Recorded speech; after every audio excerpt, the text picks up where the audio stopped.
Hello everyone. इस video में हम हिमाचल प्रदेश जुडिशरी की बात करने वाले हैं। और जैसा आप सबको पता ही है, उनका ऑफिशियल रिजल्ट भी आ गया है और 30 मार्च से लेके 3 अप्रैल के बीच में जो है उनके एग्ज़ाम है। 5 इसमें एग्ज़ाम होते हैं। तो ये है लास्ट टाइम के लिए टिप्स एंड ट्रिक्स हैं कि अगर आप का प्री क्वालिफाई हो गया है तो आप मेंस को कैसे अप्रोच करें। देखिए, सबसे पहले सबसे इम्पोर्टेंट चीज़ होती है किसी भी एग्ज़ाम के लिए, वो है कि आप उसका सिलेबस को समझें। जैसे कि आप यहाँ देख सकते हैं 5 पेपर होंगे।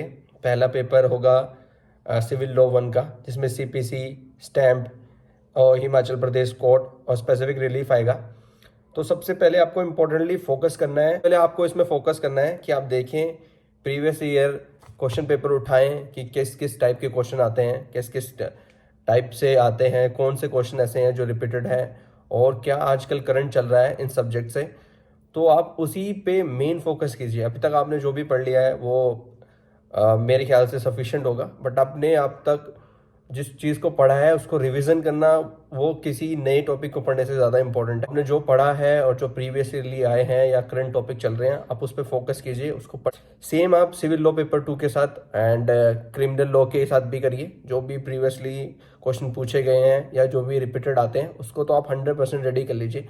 और इस टाइम आप कम से कम मिनिममली दिन में 3 से 4 घंटे लिखिए। अपने टाइमिंग को देखिए, अपनी राइटिंग को देखिए, अपनी स्पीड को आप चेक करिए कि आप क्या सफिशिएंट टाइम में जो है बिना पैनिक हुए आप पेपर कंप्लीट कर पाते हैं नहीं। क्वेश्चन को कितना टाइम देना है, कितनी उसकी लेंथ रखनी है, क्या आपको स्पेसिफिक पॉइंट्स है, आप उस पर ध्यान रखिए। एक छोटे छोटे पॉइंट्स आप जो है रेडी कर लीजिए, क्योंकि पूरा का पूरा याद करना तो एक डिफ़िकल्ट टास्क हो सकता है। बट बाकी जो मेरा सजेशन रहेगा, लो तो देखिए हर कोई कर रहा है और आप भी करेंगे, सबका सेम ही होता है। कोई अगर सेक्शन है तो वो सेम है, उसमें कोई चेंज नहीं हो सकता है। बस आप ये एक्स्ट्रा कर सकते हैं कि आप उसमें जो है करंट का जो केसेस चल रहे हैं या करंट का जो कोई पोजीशन है उस लो पे, तो आप उसको ऐड ऑन कर सकते हैं। बट जो कि आपके लिए स्कोरिंग हो सकता है वो होगा जो कि आपके इंग्लिश या हिंदी का पेपर होने वाला है, जो कि टोटल 250 मार्क्स जो है कवर करता है। तो आप अपने ट्रांसलेशन पे फोकस करिए, अपनी जो भी करंट जीके है या टॉपिक्स है उसको लिखिए। ज़्यादा से ज़्यादा जो भी लेटेस्ट अपडेट्स हैं in the field of law, जो नए एक्ट्स आए हैं या कोई रिसेंट अमेंडमेंट्स हुआ है, आप उस पर फोकस करिए, आप उसको पढ़िए। तो डेफिनेटली एक स्कोरिंग आपका जो है वो इंक्रीज़ होगा, क्योंकि लॉ मोस्टली आपको आता ही है। अगर आपने प्री क्वालिफाई कर लिया है तो लॉ तो आपको आता ही है। तो आपको मेन फोकस अभी अपना जो है वो इस पे करना चाहिए। बाकी यही सजेशन रहेगा कि आप लास्ट टाइम है तो पैनिक मत होइए, एग्ज़ाम डे के लिए जाइए।